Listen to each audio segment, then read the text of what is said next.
Also, it's a huge challenge because many times AI is misused more than it is used, at least in social domains. And what we see, problems arising out of there. That is also something we're going to discuss today.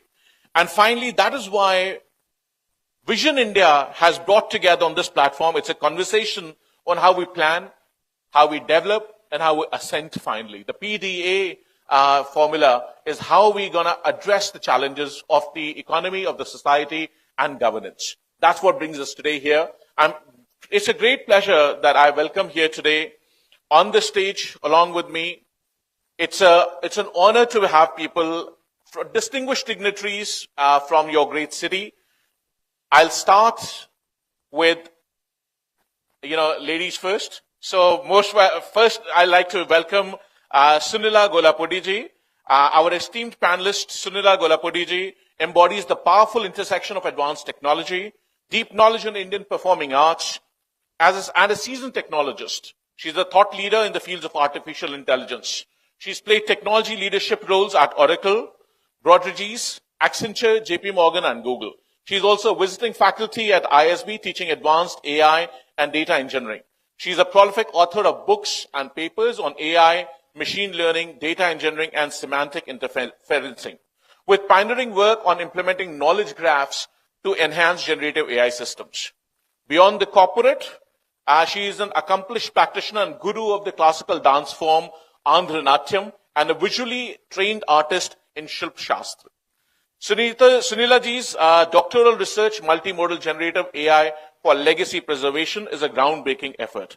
It's a pleasure to have you here. Last thing, I will also tell her that her work redefines AI and was showcased at the Google Research Conference 2025. Most welcome. I'd like you to take the center seat, please.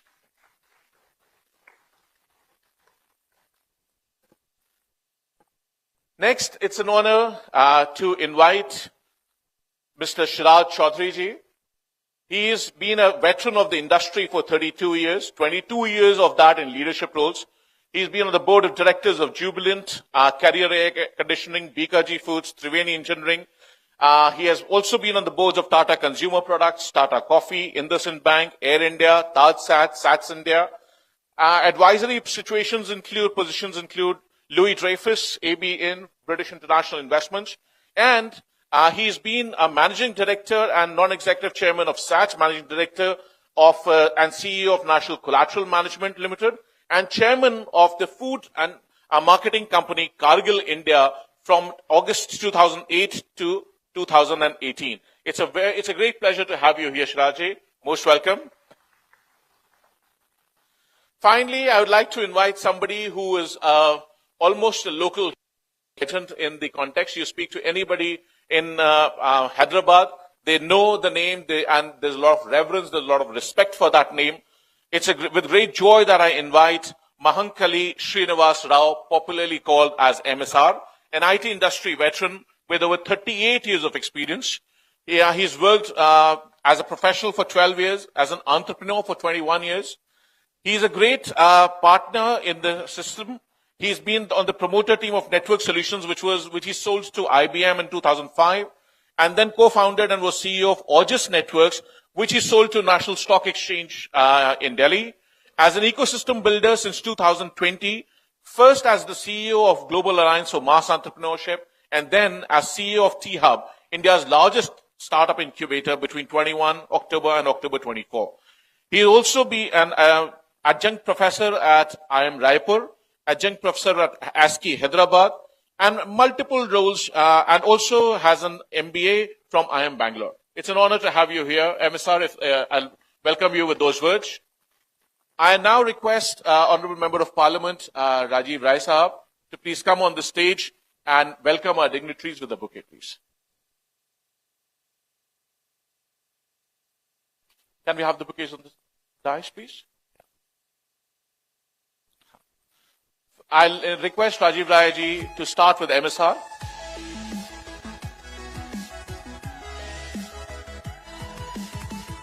Please give a big round of applause to welcome our guests on the stage.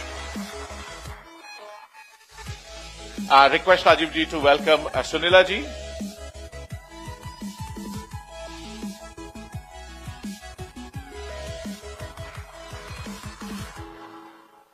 request Rajiv just to welcome Shiraj Chaudhary, sir.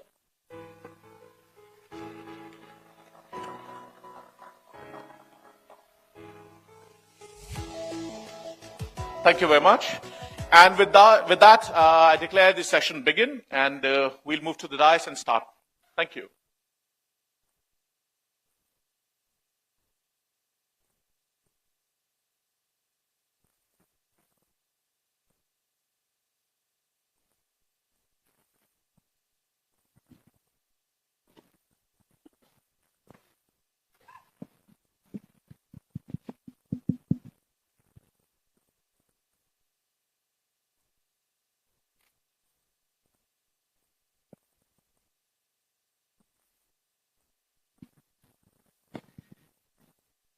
Perfect.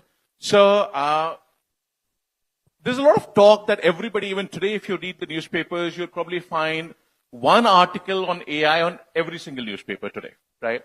So, Sunilaji, I want to start with you. Right? You've been in the industry, you're doing a doctoral research, you've been in academia, you've been a research scholar. And very interesting thing that I noticed about you is that you bring together not just the technological background and the academic background, but also combined and fuse that with something which is very dear to our hearts, which is Indian music, Indian classical dance, Indian traditions, our local mythology, our stories that we all grow up as a child, right? So you're trying to combine and use artificial intelligence there, right? Integrating how people train, how we train in music, how we train in dance, and how do you, firstly, how do you traverse both the worlds? How do you make sure that, that's something that got you excited? And use of artificial intelligence, you said generative AI using for the dance industry, I shouldn't call it an industry, it's more like a culture part of us, music, and how do you manage that? So, for example, when you're portraying Radha Krishna on the stage, right? So as a human being, we are aware that Radha Krishna, their facial expressions, their dance forms, there's music. How does AI do that? How do you marry that with AI? That's something I want to start with. Thank you very much. First of all, it's a pleasure to be here. Thank you. Thank you for inviting, and I think it's great to have you here. And all the prestigious dignitaries here. It's wonderful. One thing all of us have to realize is when we're talking about AI, everyone says, oh my God, AI is coming, our jobs will be gone, or something is changing. Yep. What we don't realize is AI is meant for larger good, right? That's the theme of our Vision India, right? So the larger good we're talking about is the Indian rich cultural heritage. So I've spent 38 years performing Indian classical dances and 22 plus years in technology, right? So the interesting part is what you can see in conglomeration here.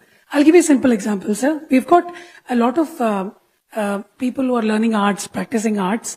I'm sure you all heard about the Guru Sishya Parampara or Gurukula Parampara, right? Where the gurus would come, they've inherited the art from many years and they transfer it to the next generations. Now today we are in a juncture where this transmission is hindered, right? Either because of technological advancements or patronage to arts, right? So how do you make sure the authenticity is traveling?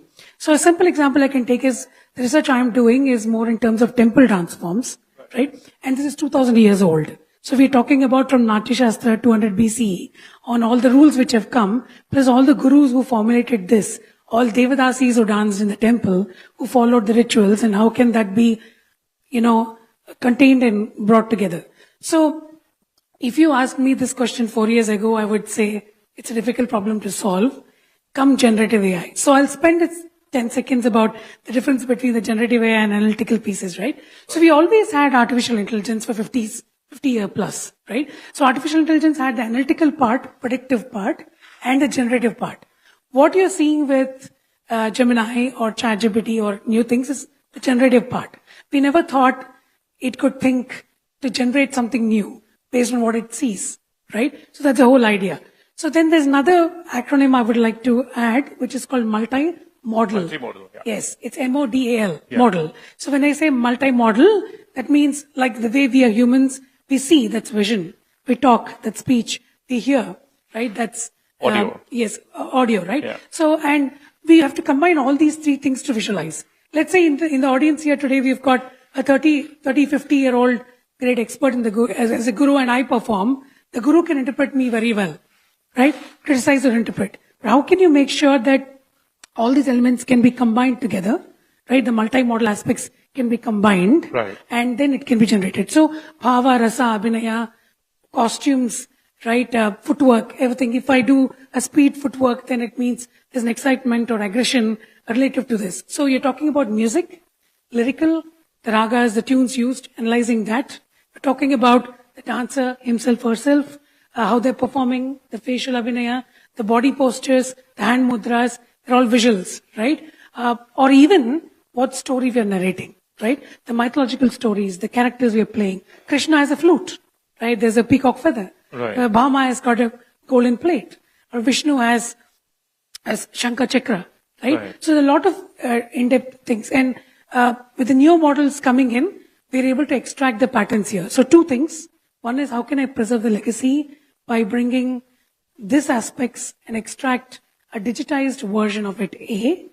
Two is learn from all the experts who are probably not reachable to all the new generations coming. Sure. Generate the patterns and disseminate it. Okay. So does that mean that, the arts and the crafts and the music, the maestros we have, we always are very aware that, a day will come when we will not have those maestros, right? Shehnai or sitar or music or dance and other art forms. Do you think that's giving us an opportunity of creating if I can use that word, digital twinning, to create something which can then last for perpetuity? So imagine, for example, Ustad Bismillah Khan's teaching, to generations and after generations, and Birju Maharaj, teaching Kathak to somebody. Do you think that digital twinning is possible today? 100%. So we're talking about learning the patterns of a guru, right? So understanding. So I spent 35 years with my guru. So when he's choreographing on me, I know what's coming next. Right? Because I spent so many tens of years with him or her, right? What if I say the patterns are learned by the machine? The expertise is held as a digital twin. Like you rightly used the word, Abhishek ji, the digital twin, right? So we're talking about, there are a lot more new technologies called twin minds, digital twins, right? The twin word is used a lot. We're talking about containing the expertise, what they have gained through their gurus and generations to come in a box, right? Called a digital twin. Absolutely. Well, thank you so much. Thank you. MSR, if I could come to you on that point. So suppose there was, Sunila ji, who said that this is what I'm excited about. And she comes to you with your experience as a professional who understands artificial intelligence, IT, and your experience as an innovator and an incubator of innovation.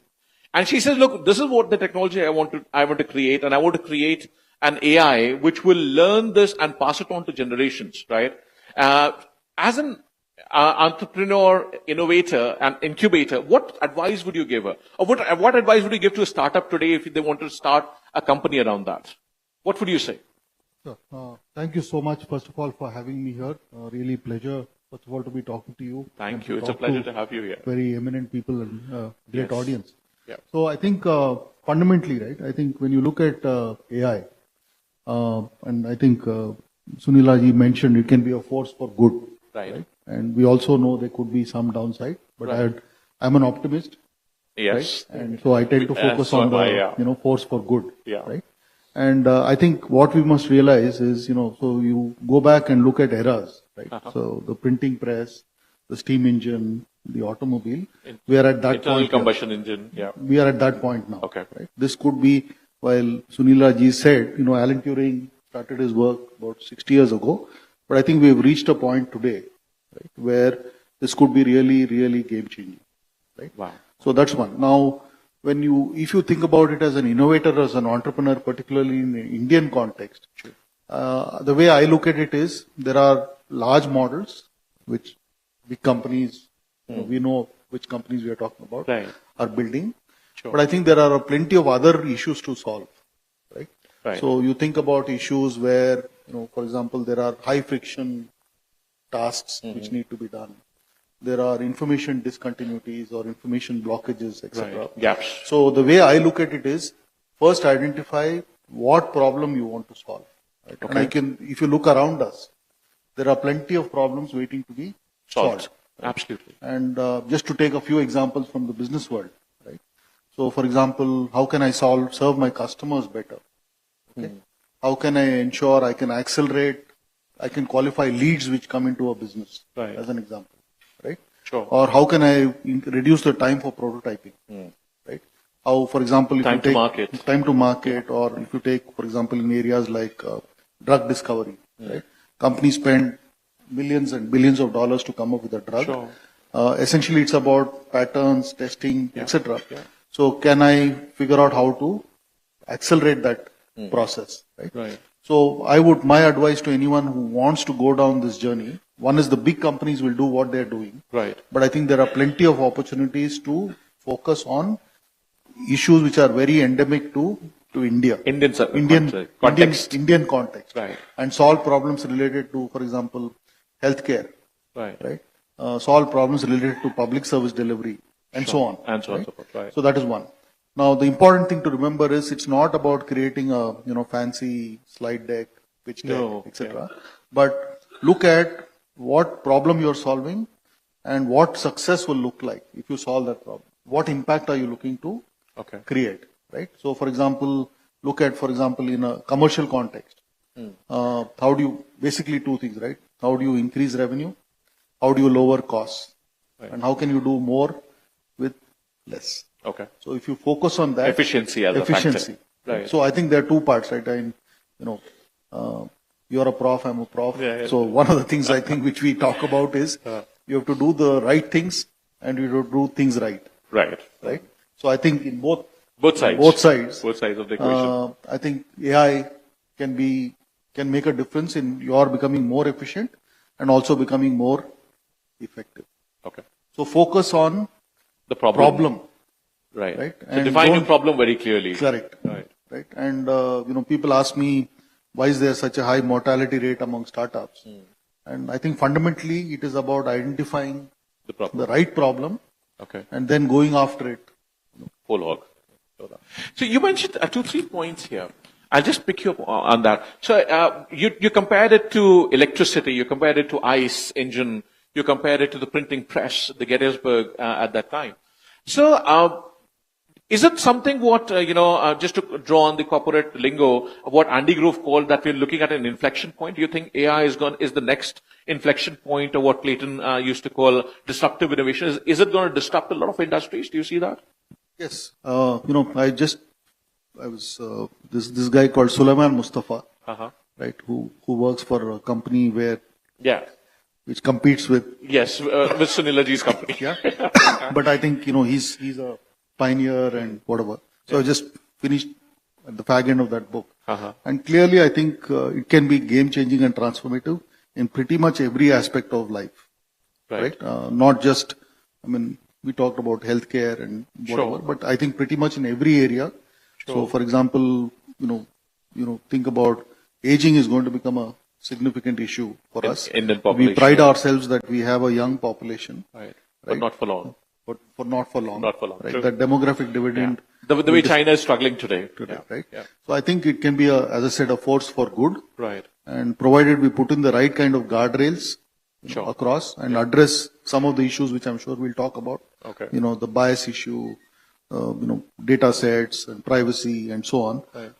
I think it'll change our lives. Okay. Before I come to, because that's again a large company context that Shirajji, but I want to ask you another question. When we read about investments in AI and large companies going after AI, we're not even talking about millions of dollars anymore. We're talking about billions and billions of dollars. We're talking about $1 trillion valuations. We're talking about $1 trillion orders. We're talking about equity stakes that run into trillions of dollars, right? As spread over the next 5, 7, 10 years. When I, as a young startup, student at an IIM Ahmedabad or an IIT or wherever for that matter, right? Lucknow University for that matter, Hyderabad, Osmania, wherever. When I think about doing an AI venture startup, I suddenly feel that, look, am I at a disadvantage? Is it like now, has the game really gone only to the big people like Shirajji and Sunilaji, or somebody like, myself who has no, hardly any money can still think of an idea, define a problem very specifically and think about creating a business model around it and solve that problem profitably and build a company on AI. Do you think still that scale is available or we would need support for that? No, I think, first of all, I think what I think India will be really good at, my thesis is, I think for us to now try and build another large language model, Right. I think that bus is passed. Right. And the kind of investments which are required to be made, Okay. I don't think we should. We should try as for an that. entrepreneur, we should. So are you saying we should not even try for that? No, we should. But Okay. I don't think it's something which. It's an entrepreneurial game, It's not an no longer. entrepreneur's game. Okay. It has to So be the done government can do it in a structured structured manner. way, Right. Okay. Government, academia. Sure. Right. Yeah. But We I have the think next where the session big on that. opportunity to me, Yeah. and I obviously meet a lot of startups and all of Yeah, that, yeah. I think is in vertical models. Okay. Right. So, for example, we talked about healthcare. Yeah. Right. I'll give you several examples of companies which I know. For example, in the, let's say, the drug Discovery. so not drug discovery. Okay. Even when you're filing for a drug, Patent thing. for a patent, for Yeah. a FDA regulation, Yeah. etc. There's a lot of work which has to be done, right? Which can very easily be done by AI. a well-trained model where you can draw Right. inferences. So contextual vertical model Models are what will work. is the way to Similarly go. Okay. Similarly in fintech, Right. as an example. Yeah. Right? And I can give you examples in procurement. Right. Where So supply chain management. Supply chain Right. management. In agri. Right. Right. So there are a lot of value chains where I think you can build vertical models. Okay. Where you can, two parts. There are some things where there are routine tasks which you're doing, which can be done better by AI. So you focus on judgment, you focus on reasoning, Right. and that part. Okay. Right. So I think there's plenty of opportunity. So if Even as an I entrepreneur. wish, I was telling somebody else the other day, I wish I was about 20 years younger. Uh-huh. So I could do another venture, right? But you're still not old. You're still young. No, I know. See, what I've learned as an entrepreneur who built two ventures in India. It And takes sold about- it to IBM and NSE. Yeah, so it takes about 10 to 12 years for you to build something. That scale, yeah. I can imagine. And, no regrets, No, about I'm whatever. But I think, going back to the theme of what the question you asked, I think focused on building vertical solutions. And contextual knowledge. Okay. Right? For example, our legal system is clogged. We know that Right. we have a humongous backlog of cases. Right? If you file a case now, God forbid. right?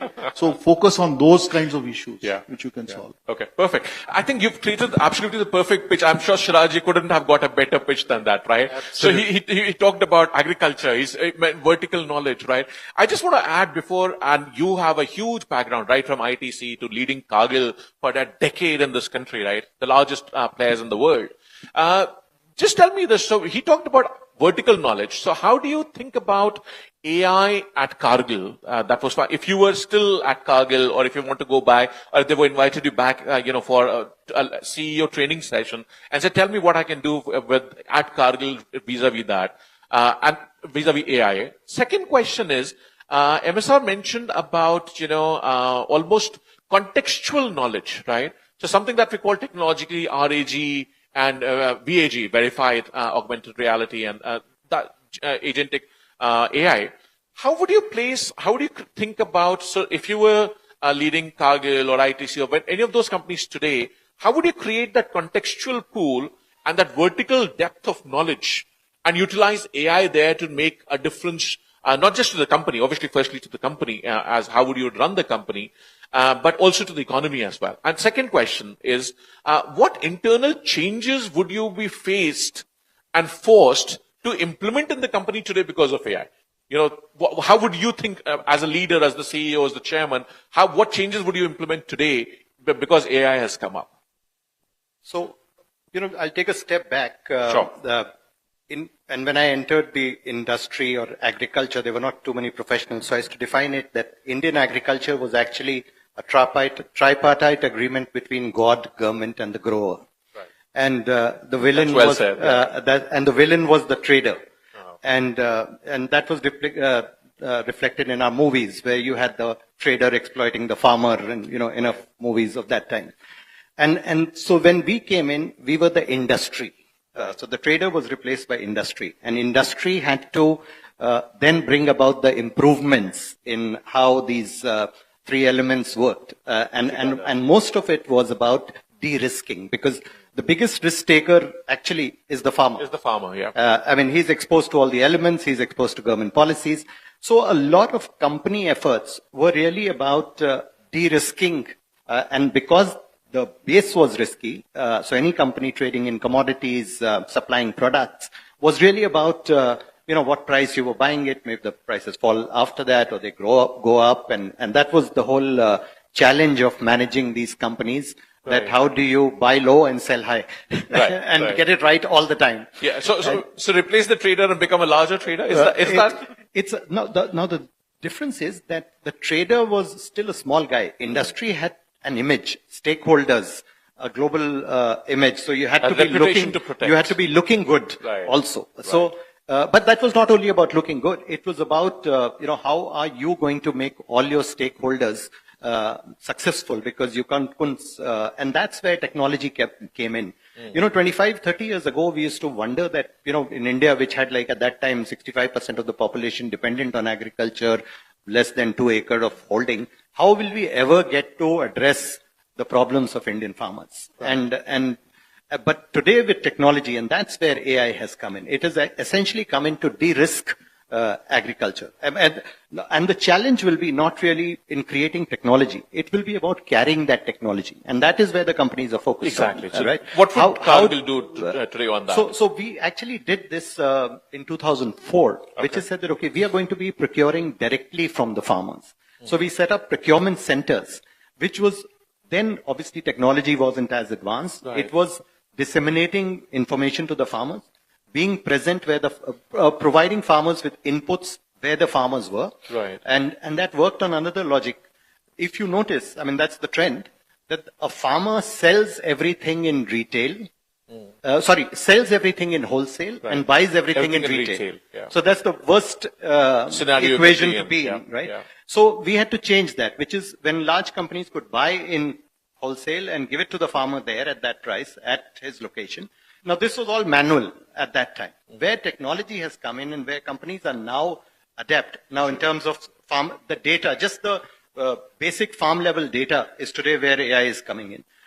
Then it is about soil condition. It is about predictive sort of information on pests, weather, relating the satellite imagery to the condition on the ground, and creating that ecosystem on the ground to actually disseminate that information to the farmer in a language and the right context. Because, you can't be having presentations, as he said, it has to be how to do it rather than just telling them what to do it. And I think a lot of companies are devoting their time and attention in doing that, because that is where their source comes from. And then obviously they've built technologies to carry whatever they convert those produce to, whether it is food products or whether it is now from agriculture, they're producing a lot of, fuels and everything.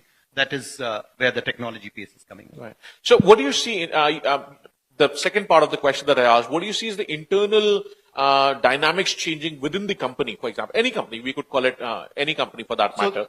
How would those internal dynamics change? What, if you were to hold a review meeting today of the top management team or the strategy retreat today, what would you tell your top management team that, look, now is the age of AI. What is it that we do? And how do we do it differently? So what is where this thing is coming in is a few areas where it is your customer understanding is much better, thanks to. So the resources that were deployed for that, the marketing pitches are, today you have the opportunity of using technology to create content yourself, right? I mean, the whole role of agencies somewhere is the creativity piece is coming under. Then it is about, predictive. I mean, in commodity or food companies, this whole supply and demand numbers prediction. So the jobs of analysts, those are getting, I won't say getting challenged, they're getting more sophisticated. The tools available to them. So I see AI coming into these organizations as tools which improve efficiency, which get more certainty and reduces that element of human error or human judgment or biases. Of course, AI is also accused of getting in biases. But the focus really is on how are people getting better in delivering whatever they were delivering by leveraging the technologies coming in. So can you give me an example of a particular bias that you faced earlier, which you think the AI will be able to handle effectively? Because bias is a problem that, we all talk about with AI. And we've seen those examples, right? You get a response which is critical of somebody only because of the data that AI has been fed, right? Typical stereotypes around gender, around race, around color, around religion. Right. And there are multiple examples. In fact, I was noticing that IBM actually came out with a perspective, a benchmarking tool to check for AI biases. Right. Yeah. So when you said that, I was very fascinated to ask you that question. That give me an example which you think would have crept in earlier, but now with AI, maybe we can equalize that because it's not a person deciding, or it's not a person responding. So this would typically happen in trading situations, right? Okay. Where you would say that, okay, when the crop comes in, the prices will go down, and as if you stock more, I mean, this whole trading concept was about buying at harvest and storing it. Right. Now, in the recent, because the trading can be physical, can be on the exchanges, this whole concept of how to predict a supply-demand situation and price prediction has completely taken that equation off. I mean, today you have much better predictive technologies on how the price movement would be, or how the stock movement would be. I mean, the biggest challenge we faced with the government was that the data was always wrong. I mean, in terms of crops or whatever. That element is now getting cleaned out, and that is where a lot of decisions which were made on such historical biases are now getting corrected to more informed decision making. Sure. Thank you. So, Shirazi, I want to pick you to pick up from there. So, Shirazi talked about, the idea of data being available.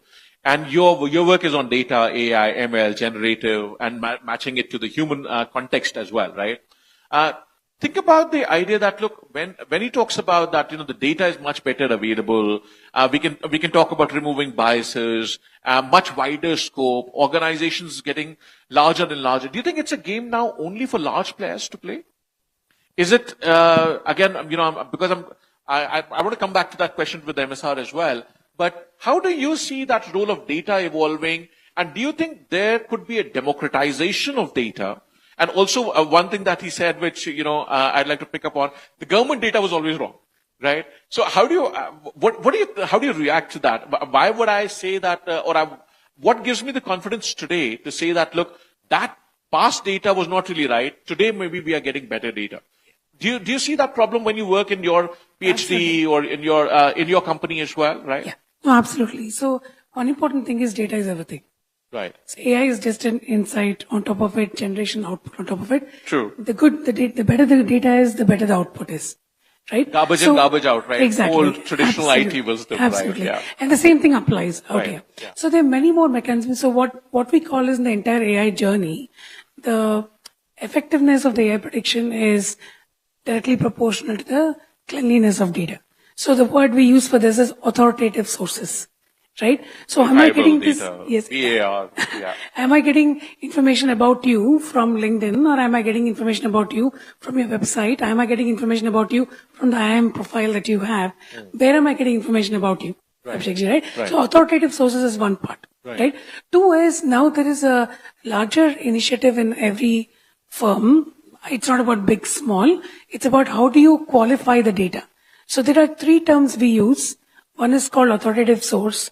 Two is called data quality, right? The data quality, there are many metrics. There's data management body of knowledge, DMBOK, if you heard, where there's seven parameters, accuracy, freshness, and many more parameters we do. Relevance, and the third context. one is relevance, exactly. Suitability, we call it suitability to the use case. So I might have 100 pieces of information, but it might not suit your use case to predict it, right? The third part is lineage.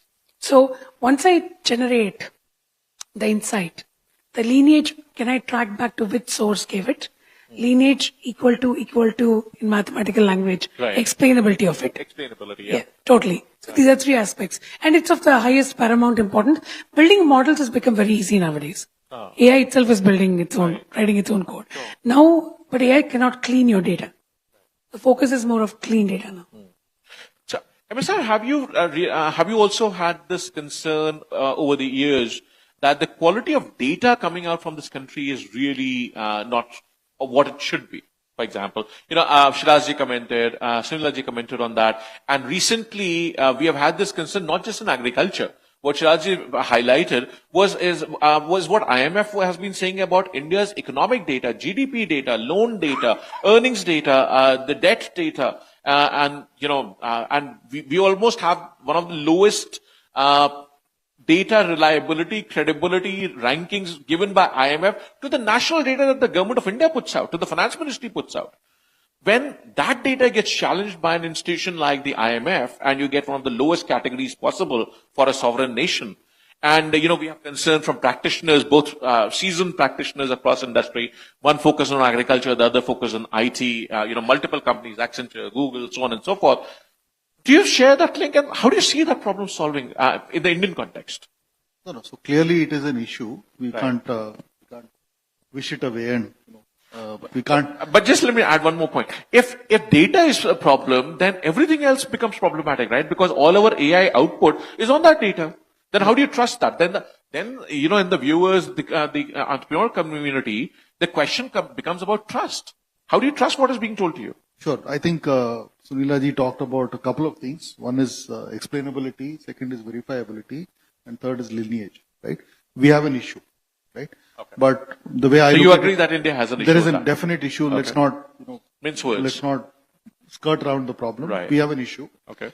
But having said that, right, I think now, I think given that we are all seized of the issue, we are starting to see the first signs of a data culture, right?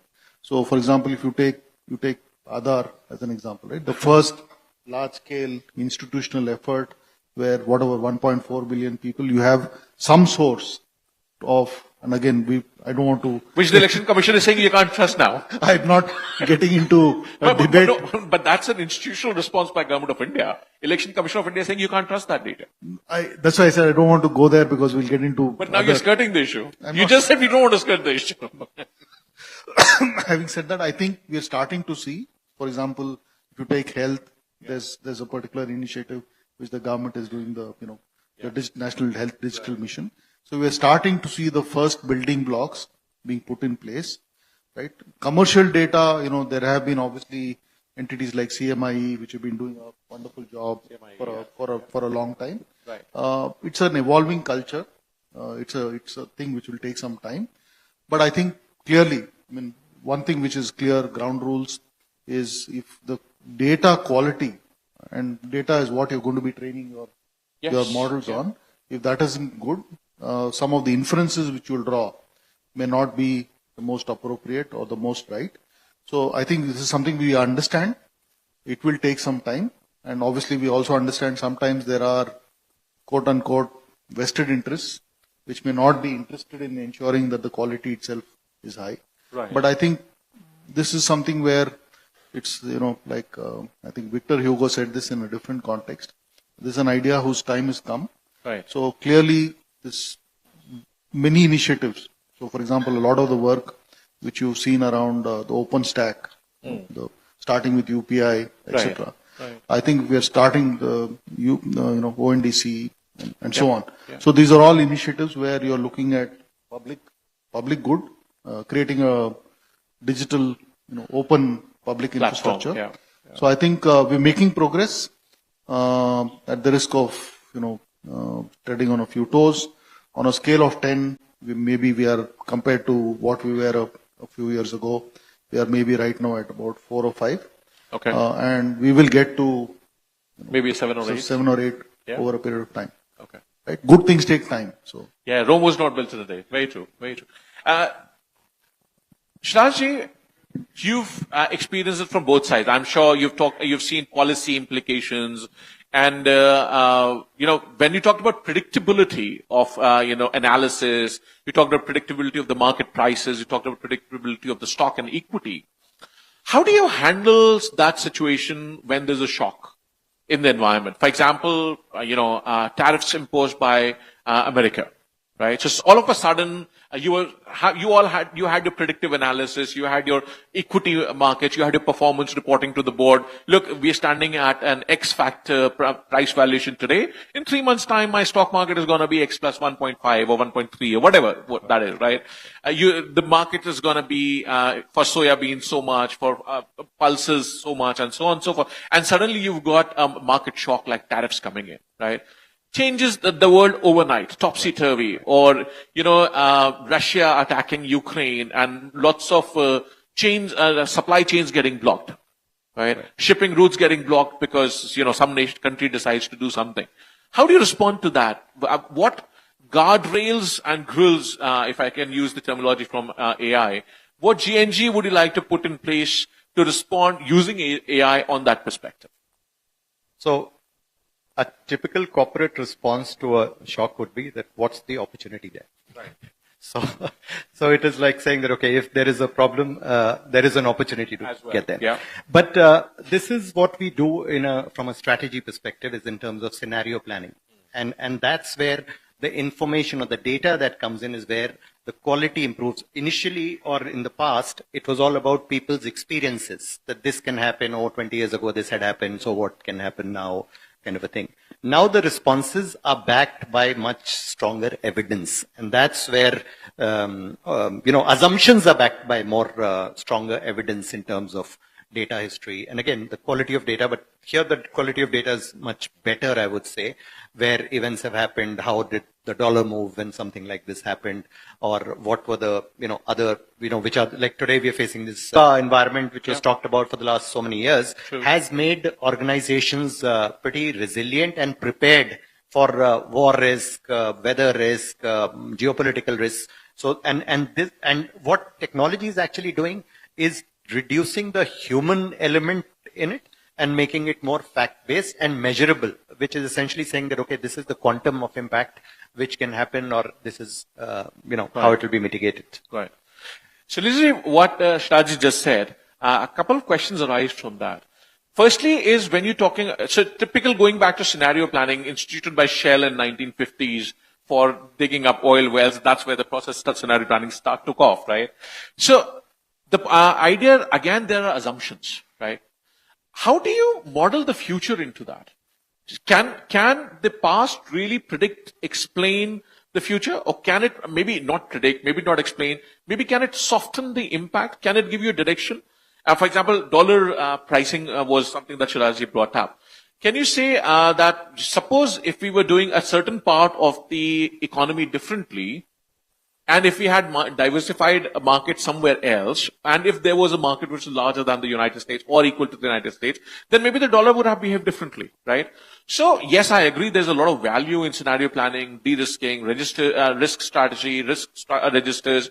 But still, on top of that, everything, we've seen crumbling. We've seen 2008 financial crisis. We've seen the, crash in equity markets repeatedly, year after, gap after gap. Every 12, 13, 14 years, we see some dip. Every 20, 30 years, there's a major blip, right? How do you model that? How do you think about that? So what's the guardrails and the grills you would put in, and what you would recommend organizations to do today, in very, very, brief, in how, when dealing with AI? Absolutely. Yeah, and so I I'll would also probably correlate like to some that. of my experience in my research as well, but I'll make it a generic one. So there are two aspects. So I will pivot on two words you mentioned. One is assumptions. Right. Right? One is world will say Sunila lives in Hyderabad is true. But a closed world, non-availability of a fact is not a fact. Not a fact, yeah. Yes? Closed world is that. So I would like to talk about that differentiation. Right? So when we are training AI models, am I training them for general usage? Like it's okay to predict Sunila is probably living in Hyderabad for my marketing of some jewelry or clothes. Right. Right? There's no harm in it. Right. But in a closed world domain context, like you want to make a decision for an organization or a major political information should be inferred from it, right? Then you might want to go for a closed world assumption. Right. Right? So there are two aspects. So it depends on what problem you're solving. You either switch to open world assumptions or closed. So anything which is social media, it's open world. Yeah. Anything which is business specific, in a bank, if you're working and you have to make a decision, it's always a closed world. Okay. It will not press you. That's part one. Part two, gone are the days where historic information is giving you enough cues to predict something new. Yeah. Because there's less method to madness. There are some there are some kind of patterns you can bring it, but the prediction of false positives, false negatives is what we call, right? Yep, The confusion metrics in Yes. AI models Yeah. that we call it. Hallucinations. Absolutely. Yeah. I wanted to talk about that too. Okay. So hallucination is a case where if the information is not there, it'll assume. Yep. Right? That's an open world assumption, right? Assumption, so yeah. if hallucinations occur, then I can't operate in my business. Right? So you might want to cover the hallucination and provide more facts Right. with it. As So, much as possible. yeah, my latest experience has been none of the cases where historic information or patterns are identified, I could predict something or generate something new with much more accuracy, because now the whole intention of enterprise context has come. Take an example of a supply chain firm, right? There's a business context to it, domain context to it. Right. Take an example of healthcare. There's a business context, domain context. What are the parameters of the context today matter more to predict than historic behavior? That's my take on this. Right. Okay. Do you want to add something to that, sir? And can I just add to the discussion, bring in the perspective of what Karl Popper, the famous economist, talked about, the theory of falsification. So instead of going and looking for all white swans in the world, you go and look for a black swan. And then you say that, well, there's no black swan. That's by definition, the closed world argument would become that all swans are white. Right? And if you can find one black, then by closed, observations, it will become that there are black swans as well, right? But the two questions. One is, can that be applied to futuristic contexts? One. And secondly, when you look up, the more value would come out from the more open a context is, the more open world an assumption is, because that will add more value, because you have lesser control on that variable. If you get it right, there's more value, right? So how do you balance that contradiction there? I think Siraji talked about VUCA. Yeah. I think the latest is Bani. Right. So we should Switch to Bani now. Yeah. brittle, non-linear, incomprehensible, etc. So I think two parts. I think none of us, neither AI nor none of us has really a crystal ball. Sure. Okay? And who would have predicted, in the last 5 years, COVID, and then, the Russia, Ukraine, etc. Or in the Indian context, GST, demonetization, and so on, right? Yeah. So there are some things which are... 8 p.m. announcements are unpredictable. No comment on that. No comment on that. Sure. Right? So I think what these models can do, and I keep saying this again and again, AI can give you information, but ultimately I think it is human reasoning, it's human judgment, right? And the ability to connect the dots, right? And I think Sunilaji and I can have an argument on this. There are some things where I think human ingenuity will still rule the world. Yeah, I agree. I'm an optimist on that. Yeah. Okay, perfect. So humans will still rule the world. So we call this HITL, human in the loop. Right, a human in the room. That's right, yeah. So, humans will still rule the world. Human ingenuity will still continue to be important. Machine baad mein, insaan pehle. I probably still have that with more support from the machine. Just to add to this, right? I think I'm sure there will be a question, and maybe I'm kind of preempting this. Right. Should we be fearful of AI? Right. Will AI create loss of jobs? Yeah, I think let's wait for, because I'm sure that question is waiting. That's why I didn't touch on that topic, because everybody's heart and mind is there, is it going to take away our jobs and so on and so forth. But let's wait for that, right? So, humans going to be important, and from VUCA to BINA to, the world becoming more brittle, more fragile. In that sense, our roles will not only just get magnified and become more important, leadership issues will become more important, human issues will become more important, human ingenuity and leaders like yourself, like MSR, like Sunilaji, like Shirajji will become more important. That's the message we give today. Do you want to maybe close in a sentence or two, and then we can open the house to question answers? And I'll start with maybe Shirajji. Yes, so but briefly, just please. Going AI as a tool in the right hands has the potential to solve many problems which were beyond comprehension, and I would say that AI coming in is the next phase or the change after mobile telephony came in.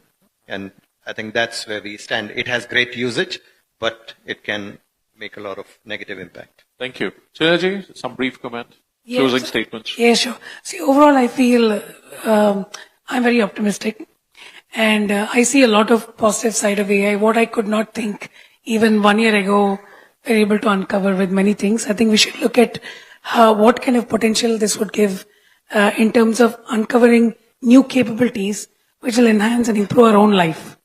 That's what I would say. So AI for good, as you started. Yeah. Okay.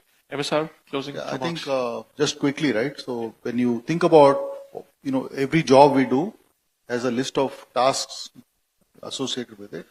Some of the more repetitive tasks, right? For example, summarizing a document, doing some fundamental kind of analysis will Minutes all of the be done by meeting. AI, right? And that is where I think there's a significant opportunity. So I think the people who do well are people who recognize that some parts of what they do can get automated with AI. Right.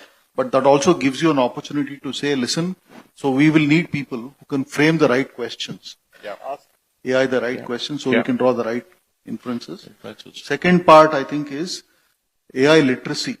In my view, I think that's going to be important. What can you do with it?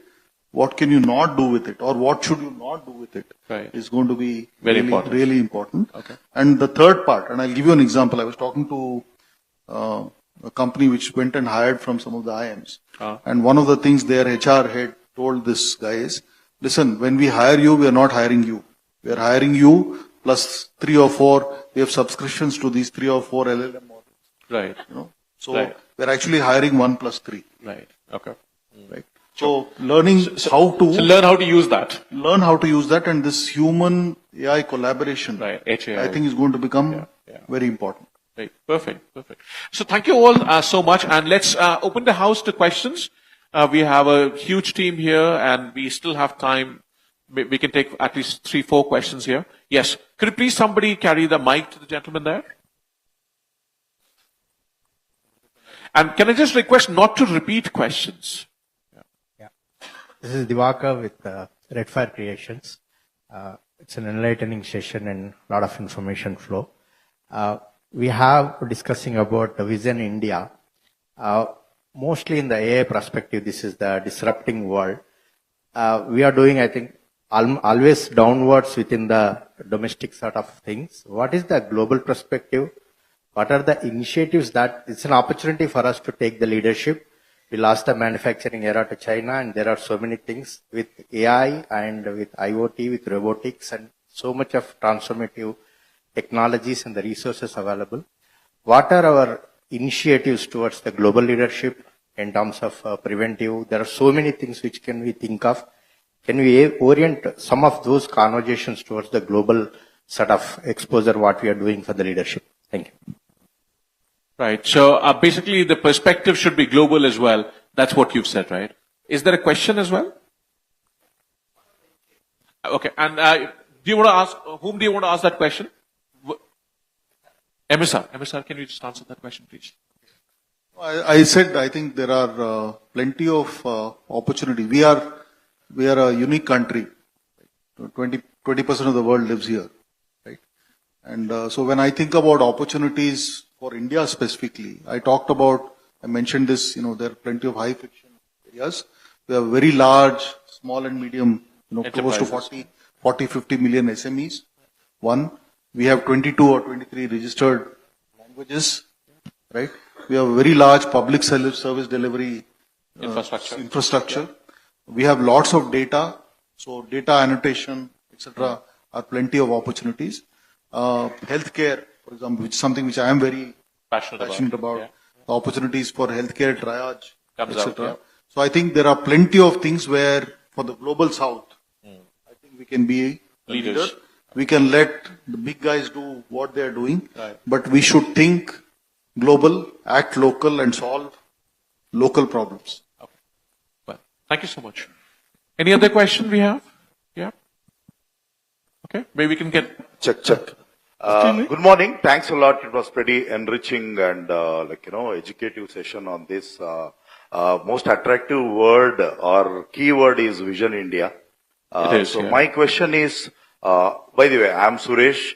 Janmabhoomi is Hyderabad and Karmabhoomi is Bangalore. My question is, as Vision India, he was talking about global, I'm going absolutely local.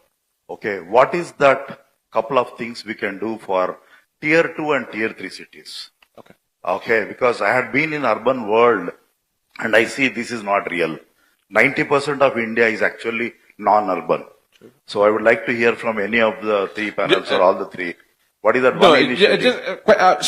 specifically ask one person because, or if somebody, Yeah. one person wants to go, have a go at it. We don't Okay. really have time for everybody to answer every question. What is going to be our number one priority For tier 2 and tier 3 tier 2, cities. tier 3 cities? Okay. Thank whom, you. Whom do you want to ask that question? I'll leave it to them. Anybody wants to go with that? Shiraji, you want to go with that? Yes, I think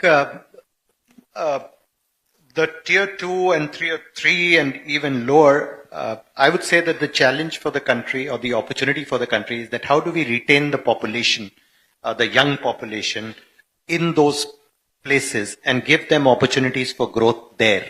You know, everybody packs his bag and moves to the city. Yeah. And that is not what is good for the country because we're obviously having distorted growth. Sure. And that is where technology is, and AI in particular, has the capability and the capacity to create opportunities for people to be where they are and still be productive. Right. And we've talked about agriculture. I think everything that MSR mentioned and I referred to was saying the value of AI lies in its human interface and teaching the humans to convert that into skills which can then deliver outcomes to population, which to the large part of it which lives in smaller towns and villages. Sure. Perfect. Thank you. And Kamalji. Am I audible? Yeah. Okay.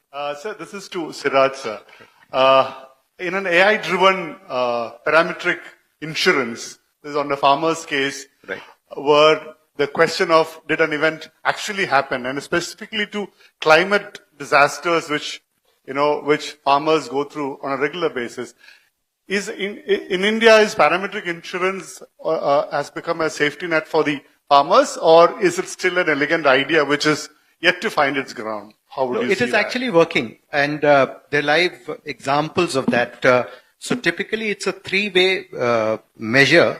So there is crop cutting experiments on the ground, there is satellite imagery, and there is for the local weather stations. And this is where technology and human interface happens. So I'll give you an example. There's a big rainfall event.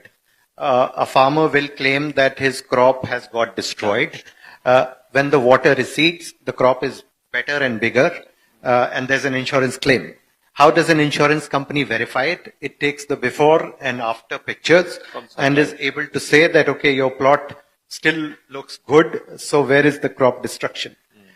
This was also an example given to me where, the government gives you 5 acres or 6,000 rupees, or in Hyderabad, I think Telangana, they were giving 5,000 rupees to the farmers, right? A lot of farmers actually were not cultivating, the urban farmers or whatever, and they were still collecting money, right?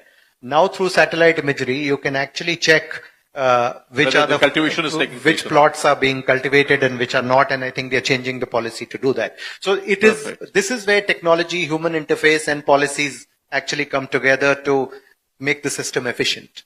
Okay, thank you. Any other question? Yes. Sir, this is Bhargav Avinash. So my question is something related to the political, so anybody can answer. So how this AI, if the EVM is tamperable, in my case, if I say the EVM is tamperable, if AI is introduced into the EVMs, so the entire result will be coming to within a single button structure, the result will be go up or down. So what is the political parties is ready to face this AI technology into the EVM matters? Well, if that's question addressed to me, then I can say that, look, our national president has already raised the point that elections should happen through ballot papers. And I think that answers the question. Yeah. Okay. Anybody else? We still have maybe time for... Oh, we have one question here. Oh, there. Okay, please. Yeah, here. Sure. Focus on AI development. Now, I think I'm working at a level where we see AI and models and LLMs are already commoditized, right? And then from a corporate speak perspective, we say like to capitalize on AI, you're either going to bundle up or you're going to unbundle. We have talked a lot about bundling up and talking about like experiences and applications and verticals that we can build. What is the value add and value capture that we can do from an unbundling perspective? Building chipsets, building hyperscalers, building data, building data centers, building power capacity, because all of this is going to be needed, and we could be selling, shovels in a gold rush. Any thoughts from the panel on that? Sunilji, can you take that question, please? Yeah. So I want to understand the question a little better. So you're talking about when you say unbundling, it's more in terms of the infrastructural pieces? Yes. Unbundling the entire AI stack, right? So right now we are focusing a lot on building applications. And we have heard a lot about, we can build a lot of experiences on AI. Yeah. Right? And then the question is, you can also unbundle, Correct. From a value capture perspective. Yeah. Right? Because from China's perspective, they have the power capacity. From a lot of other perspective, they have the data center capacity. Correct. And India can benefit a lot from that perspective. How do we create the value capture and how do we focus on that sector as well? So how do you capture value across the value chain, I think, and when you unbundle the value chain, that's the question. Yeah. Correct. So there are a couple of things I want to talk about, right? I think in a way, this is already happening in the form of the way cloud is evolving, right? The unbundling of all the layers on what a model requires is getting decoupled. So there are more and more firms and more startups and more companies, signing up for cloud. So where the infrastructure data centers are already decoupled in this place, the tooling is decoupled in this place, which tool can work better in what. So if you see there's already a proliferation that's happening, I personally feel it's a matter of a few years from now where the tooling becomes more democratized as well, where which tool applies better for what is already coming up. So to start with, probably you're sticking with one kind of a source, one kind of infrastructure, one kind of a data center today, right? But with the evolution of layered stacks as well as the cloud, this is already proliferating. The best of the lots, which are demographically broken, also is happening, right? Thank you. We just one last question here right in the front. I think he's been wanting to ask a question for a long time. Yeah. Hi, this is Shekhar Reddy here. I'm from Global Integrated Solutions. Right. I worked with MSR sir when he was the CEO at T-Hub. So we were official vendors for all the media that came into the business. So my question is one specific to MSR sir and one generic. Sir, you mentioned that LLMs are not to be continued or, LLMs as a model. You said, but I feel that it still needs to reach the rural area, as mentioned by one of my friends. Only the urban area people who are already qualified enough are wanting to approach AI for time reduction in their works and job.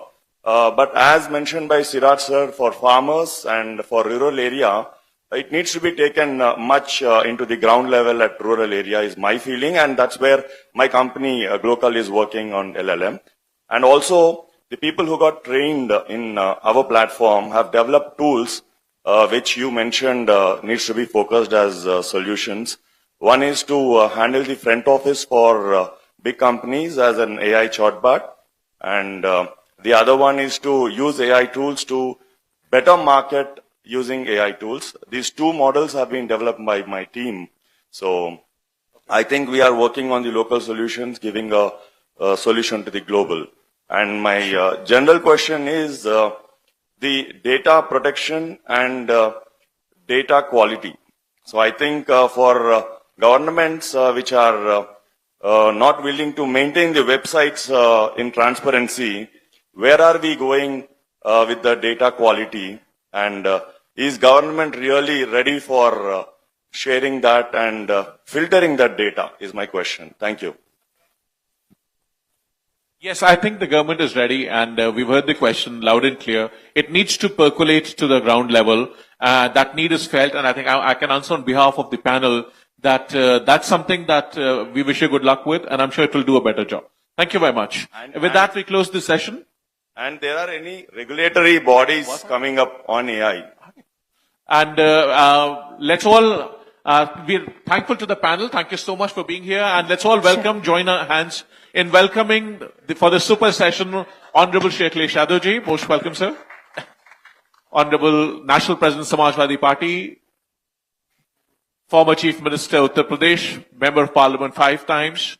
Most welcome, sir. Thank you for joining us in this session. And with that, I would like to request Rajiv ji to please come and give a token of thanks to our guests on the dais. Check. All right. Thank you, everyone, on the panel for such an insightful session on the importance and impact of AI on India. Let's welcome Dr. Rajiv Rai, Honorable Member of the Parliament. Can we have, yeah, please. Yes. Rajiv ji requesting for giving a token of thanks and remembrance to MSR, starting with MSR ji. Yeah.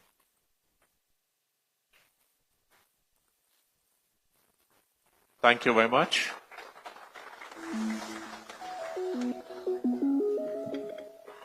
Token to Sunila ji, please. Thank you, Sunila ji, for joining us for the session. And a warm remembrance token for Shiraji. Thank you, Shiraji, for making it possible. Thank you very much, everybody. And we can have a group photograph, please. Rajiv ji, please join us for the photograph. I'll join this. You want to come to the front?